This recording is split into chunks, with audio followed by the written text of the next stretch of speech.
Westmoreland Community Connections is a presentation of St. Anne Home. Welcome to Westmoreland Community Connections, a look at issues and happenings on Classic Hits 107.1 WHJB. Here now is your host, Chad Ammond, President and CEO of the Westmoreland County Chamber of Commerce. Hello and welcome to Westmoreland Community Connections. I'm your host, President and CEO of the Westmoreland County Chamber of Commerce, Chad Ammond. I'm happy to have on the show today Chief Tom Bell of the Greensburg Volunteer Fire Department, Assistant Chief Lou Battistella, and Rick Steele, President of the Greensburg Volunteer Fire Department. Happy to have you on the show, guys. Thank you. Thanks for having us. Give the listeners your background and why you volunteer for the Greensburg Volunteer Fire Department. The first, Chief. Yeah, I took up into the fire department a long time ago, and it's a pretty good story. My father was the groundskeeper at Mount Odin Golf Course here in Greensburg, and they had employees that worked at the pro shop up at the golf course. I'm sure all the Greensburg residents know where this is at and what I'm talking about at the pro shop. Back in the day, they had a caddy system where you would play 9 holes, and there was a truck that would drive from the pro shop to the 9th hole and pick you up. Well, there was a friend of mine that I got to know very well. He's still a fireman here in the Greensburg Volunteer Fire Department. Back in that day, he had worked there part-time. He was going to college. So I would ride along with him back and forth in the truck to pick these people up all the time. Make a long story short, he was a fireman at that time also. So that's when I got introduced to the fire department. He had taken me to the fire hall one day, and I was only 11, 12 years old. Took me to the fire department one day, and we walked through the station, got to see the truck and everything, and that was up at number 6 where I got my start. And that's basically how I got started in the fire department. Got into the junior program, the 420 program, came up as a Proby member, got into number 6, was a driver there for many years. I stayed at number 6 for 20 years till 2005. I moved from number 6 to number 7, where that's my present home company now till now, and became chief in 2016. Wow. So that's how I got started. Wow. When you started, you were 11 and 12? 12 years old, yeah. They had a junior program. So you've been in the volunteer fire department probably 10 years, right? 10 plus 3. Been a few years. Yeah, right. Lou, tell the listeners your background and why you volunteer. Well, I started back as a volunteer fire department member back in the early 70s. And basically, my family, which is part of an old construction company from here in developers, and Sheraton Inn was one of our projects. We owned and operated it for many years. But back in the early 70s, there was a friend of mine that belonged to one of the Hempfield companies, and I joined the Hempfield Fire Department and stayed there for a while as a fireman, and then I became involved with the Sheraton Inn. And through the Sheraton Inn and Sheraton Corporation, they were very big supporters in life safety of hotel guests, and I kind of took an interest in this in the subject. And at the time, Chet Henry was the Pennsylvania Fire Commissioner, and he put on a program for us down in Harrisburg about hotel life safety. And I just became the local fire chief of the Sheraton all those years, and I really promoted life safety, and I never took nothing was ever compromised with regard to that subject. I knew Hutch. My family all knew Hutch, as Hutch was an old family.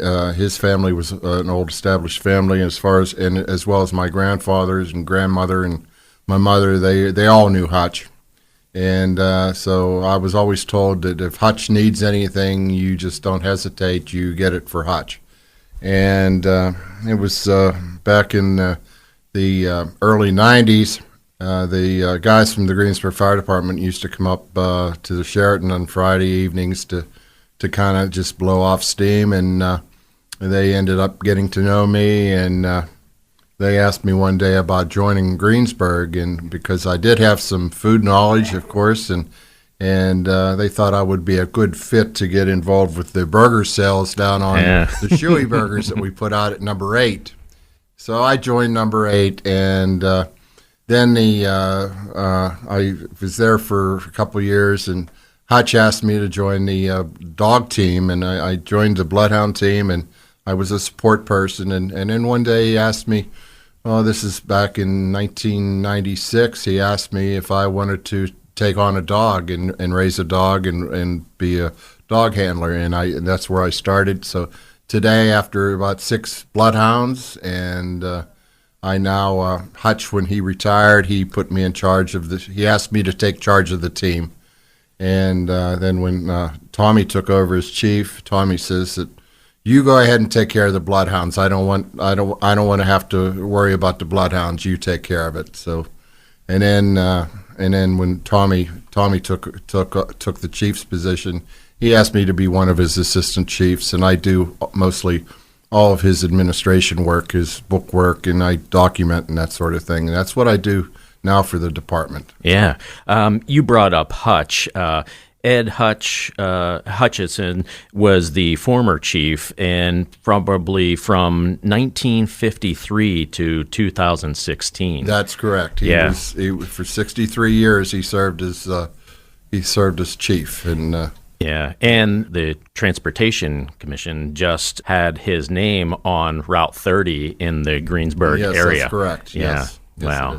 Well, Rick, tell your background and why you volunteer. Ever since I was little, every time the fire siren would go, I would run down the street and watch the trucks race past. Very intrigued by it. So my next door neighbor was a volunteer firefighter at Station 2, and he would take me up to Station 2 so I could check out the trucks there, climb all over the trucks. And when I turned 16, I actually became a volunteer firefighter in Hempfield Township as well. I stayed there for 12 years and then transferred to the city, where I just put in my 20th year as a member of the Greensburg Volunteer Fire Department. For the last 6 years, I've been president of Greensburg Hose Company number 7, as well as the president of the department for the last 2 years. So we put in a lot of time, try to do a lot of great things for the community, help people out outside of just when the fire siren blows. What is the history of the Greensburg Volunteer Fire Department? I read it started in 1891. Yeah, that's correct. On January 12th, 2020, the Greensburg Volunteer Fire Department will turn 129 years old. The department started January 12th, 1891, officially, as far back as we have our records go. It started on Pennsylvania Avenue with Hose Company 1 and a Ladder Company 2. They maintained the same space, however, they were completely separate companies. So that was really how far back we can trace the start. To 2019, we have 6 stations in the department located in various wards across the town. Right now, our membership's approximately 300 members. So we're very fortunate with where we are right now. A lot of companies around us are struggling with manpower and funding and things like that. We're fortunate that we have the manpower. We're always looking for funding. This business we're in isn't cheap. Everything's really expensive. You brought up the stations. You have 6 stations and 300 volunteers. We can't thank you enough for your impact in the community. Tell the listeners about the Greensburg Bloodhounds. The team is celebrating the 50th anniversary. Yes, right. The Bloodhound team was founded in 1969 by Chief Hutchison, and he was just he had read about bloodhounds and the use in search and rescue, and it was a way of lessening the need for tons of manpower, because when somebody became lost, you had to get all kinds of people, and they would lock arms and go traipsing through the woods looking for somebody. And he read an article about the bloodhounds, and he found a clipping in a magazine that there was a kennel by surprise. The name was from Hutchinson, Kansas. Okay, that was where the first 2 dogs came from, and he bought a pair, and they were brought back here. A fellow by the name of Dale Eicher. Dale was the Dale took care of the Bloodhounds at that time. He was the team captain, and so they brought the dogs home, but they didn't know what to do with them. They had a little pamphlet, the guy that sold them the dogs, and the idea was to raise them and sell the pups and also run the dogs. So they found an organization that was specialized in the search and rescue with the bloodhounds, and it was called the National Police Bloodhound Association, which was founded in 1962 by the New York, Rhode Island, Connecticut State Police, and they contacted the National Police Bloodhound Association only to find out the Greensburg Fire Department could not be a member. Therefore, they could not participate in the training. And the reason why they were not able to participate is because this organization was strictly law enforcement. Oh, really? So Hutch really wanted to be part of this organization, and he really, really wanted the training. So that's when the handlers of the Greensburg Bloodhound team all became special deputies of the Westmoreland County Sheriff. And to this day, the handlers and the key personnel on the team are special deputies, which more than qualifies us to be part of the National Police Bloodhound Association. And over the years, we've had people serve as instructors. I'm one of the I'm a retired field instructor. I don't teach anymore in the field, but I'm an administrative instructor. Buddy Mertz has been with the organization, with the National Police Bloodhound Association.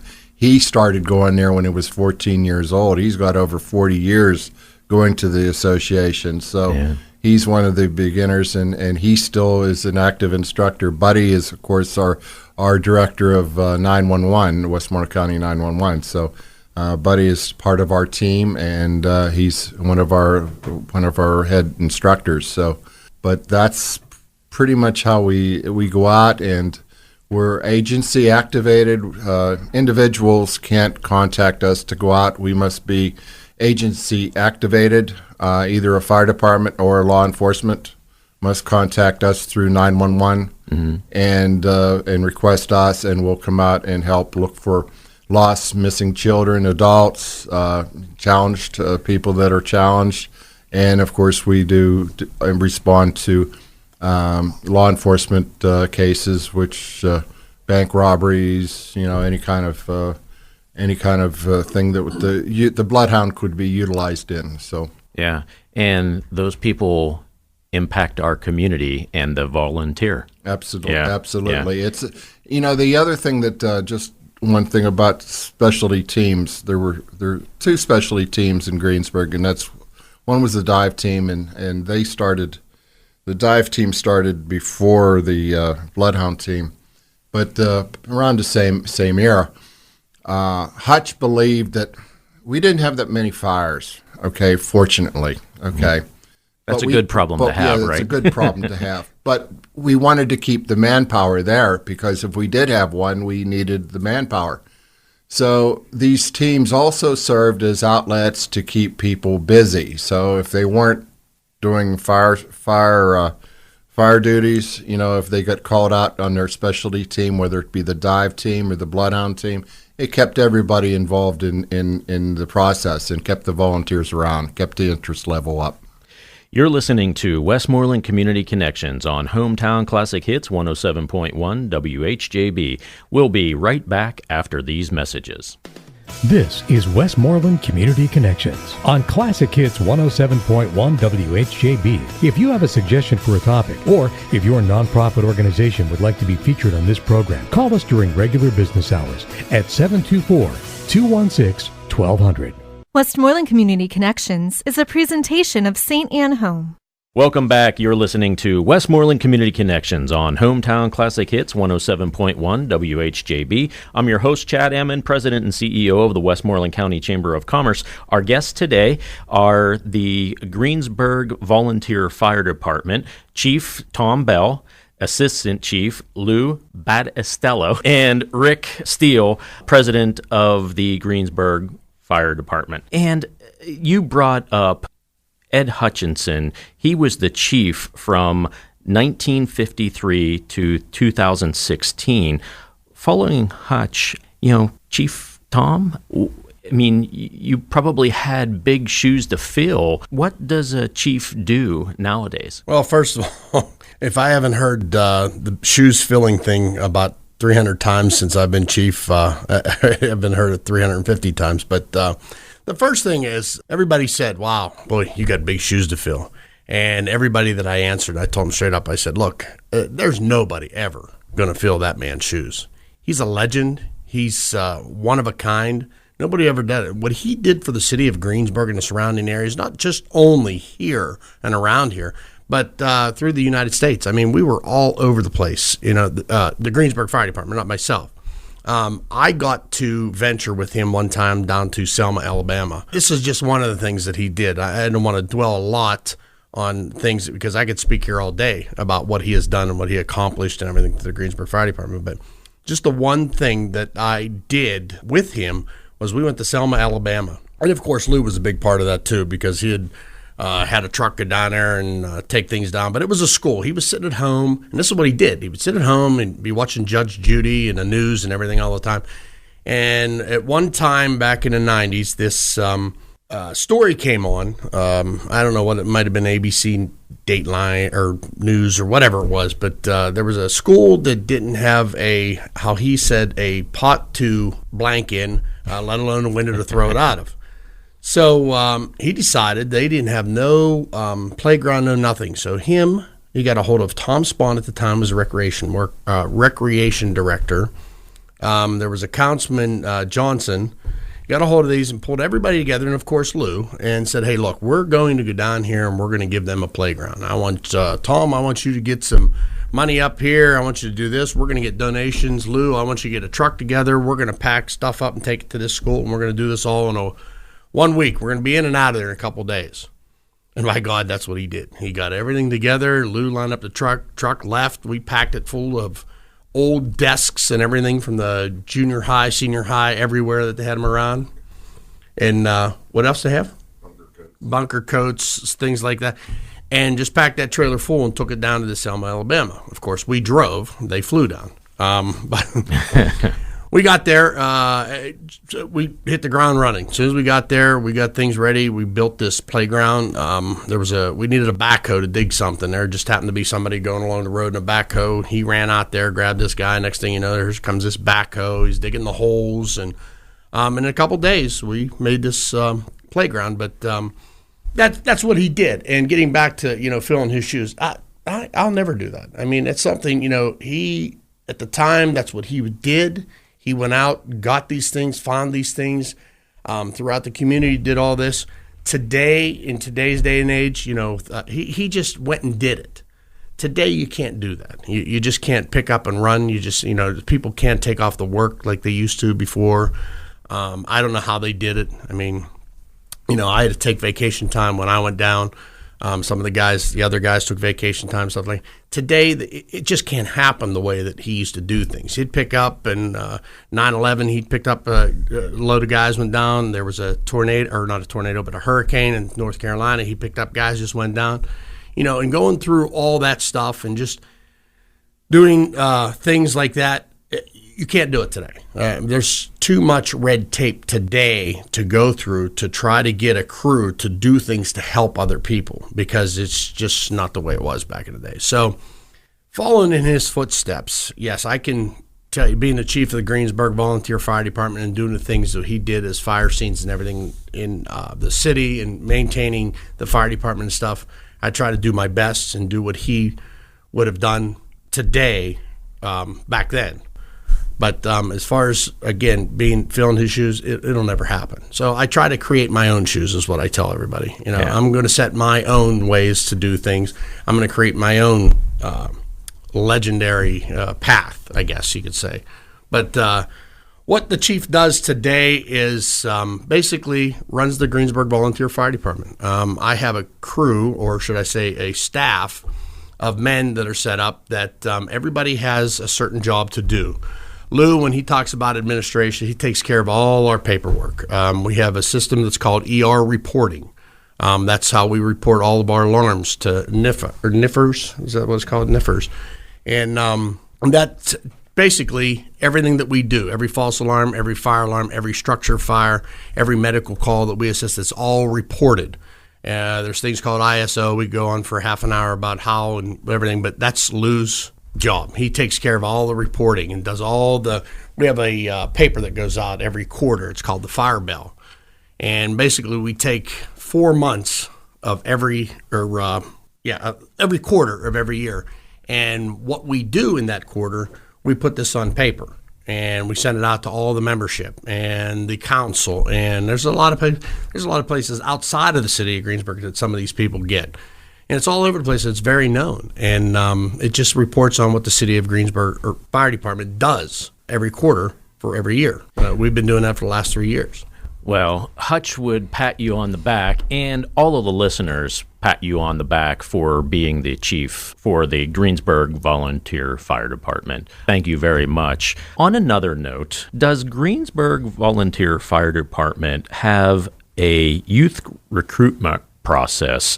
We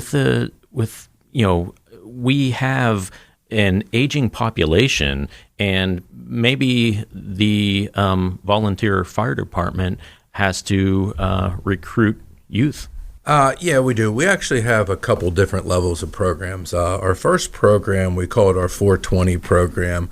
We're the only volunteer fire department in the area that accepts children as young as 12 years old. So 12 and 13-year-olds, girls and boys, doesn't matter.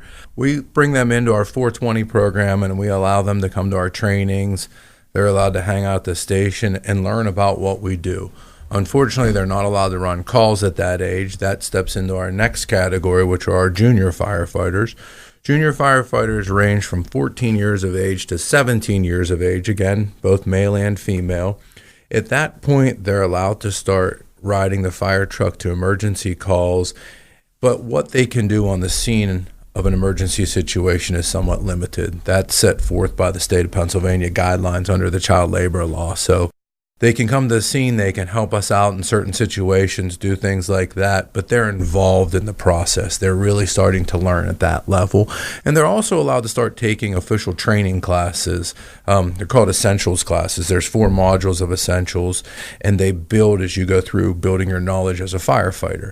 So at 14 to 17, they can take the first 3 modules of essentials. Once they turn 18 years of age, that's when they can become an actual active firefighter in the department, and they can take that 4th module of essentials class, and that lets them take the mask class, which is important to allow them to go into a structure fire or any other hazardous environment wearing an air mask. So right now, as we stand here today, we're pretty fortunate. We have 13 Junior 420 members that have been with us, and we actually, over the last 6 months, had 4 people that were Junior 420 members that actually have turned 18 and become active firefighters with the department. So we're always looking for people, not just junior firefighters, but people across the board that can help us become a better organization. You don't have to sign up and rush into burning buildings. That's what everybody, thinks that, hey, if I sign up, I have to run into a burning building. That's not the case at all. We have people across the board where we need help. We need help administratively, like what Lou does. We need people to just help us roll hose at the end of the fires. We need people that can help us direct traffic on the scene of an automobile accident, things like that. So we're constantly looking for people. If you're interested, by all means, we have a website out there. It's www.gbgfire.com. You can contact myself, Lou, Tom, anybody in the organization. We all have contact points off there as well. So if you're thinking about joining us or you have any questions, by all means, please contact one of us because we're always looking for more help.